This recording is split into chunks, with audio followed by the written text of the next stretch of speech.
جو اللہ تعالیٰ کی عظمت کے سامنے اپنی عاجزی کا اظہار کرتا ہے، دنیا والوں کی اونچی گردن اس کے سامنے ذلیل و پست ہو جاتی ہیں۔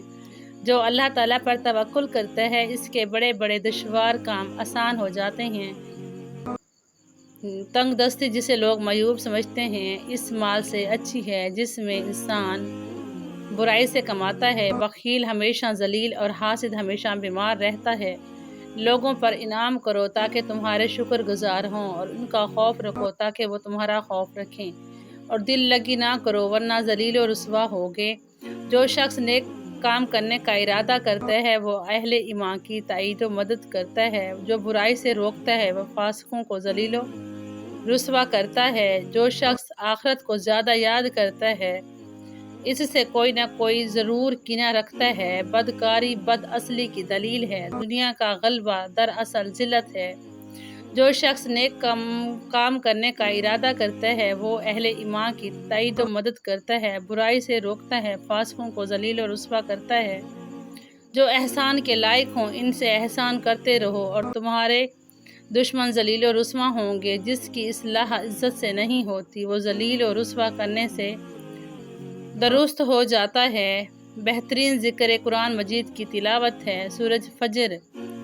طلوع فجر کے بعد سورج نکلنے تک ذکر خداوندی میں مشغول رہنے کے لیے مسجد میں بیٹھنا کشائش رزق کے لیے اطراف زمین میں سفر کرنے سے بہتر ہے۔ اخلاص، مقربین کی عبادت، خدا ترسی، مومنین کا لباس، رونا، اللہ تعالیٰ سے ڈرنے والوں کی صفت، اور ذکر عاشقوں کی لذت ہے۔ ذکر خداوندی سینہ کو کھولتا ہے۔ بہترین ذکر قرآن مجید کی تلاوت ہے۔ طلوع فجر کے وقت سورج نکلنے تک بہترین ذکر۔ نیک اولاد اچھا ذکر ہے۔ مومن کا ہتھیار دعا، ذکر اور صادق یقین کا ہتھیار مصیبت میں صبر اور نعمت میں شکر۔ یہ بڑی بے وقوفی ہے کہ رزق کا ضامن صرف جب اللہ تعالیٰ ہے تو اس کی تلاش میں مارا مارا پھرا جائے۔ جو عبادت ہم پر فرض ہے، اس کی ادائیگی معترض اور جو ملے اس پر قناعت نہ کریں۔ ہر انسان کا رزق اس کی موت کی طرح مقرر ہو چکا ہے۔ اگر تم اس رزق کی تلاش کے حریص ہو جس کا ضامن اللہ تعالیٰ خود ہے، تو پھر تمہیں اس کے فرائض کی ادائیگی میں بھی حرص کا مظاہرہ کرتے رہنا چاہیے۔ اس کے ساتھ مال میں شراکت رکھو جس کی جانب رزق متوجہ ہو، اس سے تمہیں بھی رزق ملے گا۔ حسن اخلاق سے رزق میں زیادتی ہوتی ہے۔ حسن صحبت میں رفقا کی تعداد بڑھتی ہے۔ انسان اپنی زندگی کے متعلق اطمینان قلب اور وسعت رزق کو دو چیزوں کے ذریعے پاتا ہے: حسن نیت، وسعت اخلاق۔ جو شخص اپنے رشتہ داروں پر زیادہ احسان کرتا ہے، اس کے بھائی اسے دوست رکھتے ہیں۔ خاموشی کو لازم پکڑے رکھنا۔ تھوڑے رزق پر قناعت کرو، اس پر صابر رہو۔ تعجب ہے اس پر جسے علم ہے کہ اللہ تعالیٰ نے اس کا رزق مقرر کر رکھا ہے، اور اس کی کوشش کے باوجود اس میں اضافہ ناممکن ہے، پھر بھی اس کی طلب میں حرص ہے، اور وہ دن رات کی مشقت برداشت کرتا ہے۔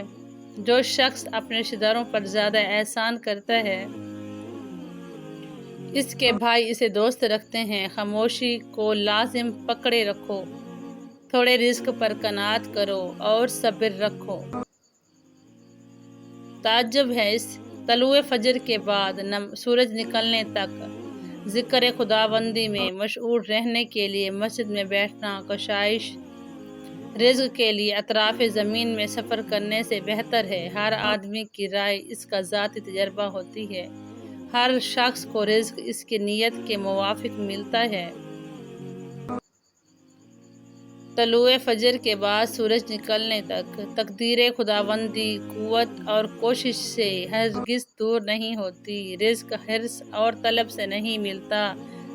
جب تمہیں کشادہ رزق میسر ہو تو اسے وسعت کے ساتھ خرچ کیا کرو، اور جب رزق کی تنگی کا سامنا ہو تو قانع بن جاؤ۔ جب کسی کو کھانا کھلاؤ تو پیٹ بھر کر کھلاؤ۔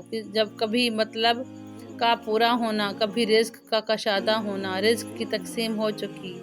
حریص محروم رہتا ہے، جبکہ بخیل کی ہر جگہ مذمت کی جاتی ہے۔ اللہ تعالیٰ نے لوح محفوظ پر جو رزق بندے کا مقرر کر دیا، اس میں اضافے کے لیے بندہ جتنی بھی کوشش کرے، جتنی بھی تدابیر اختیار کر لے، جتنا بھی اسے تلاش کر لے، وہ اس سے تجاوز نہیں کر سکتا۔ بندہ خواہ کمزور کیوں نہ ہو، رزق کمانے کی تدابیر سے واقف کیوں نہ ہو۔ جو ناخوش رہتا ہے، اس کی خوشنودی اور رضامندی معلوم نہیں ہو سکتی۔ شکر نعمتوں کی زینت، قناعت رضائے الہی کا سرمایہ ہے۔ ہمارے وہ کام جو تمہیں بھلے معلوم ہو، ان کے سبب ہمارے برے کاموں کو معاف فرما۔ جو کام تمہاری رضا کے موافق ہیں، ان کی بدولت ان سے عفو درگزر فرما، اور جو اس کے مخالف ہوں۔ آدمی کی سعادت مندی قناعت اور رضا بخزن میں ہے۔ قناعت کا سر رضا بخزہ ہے۔ جو ناشکر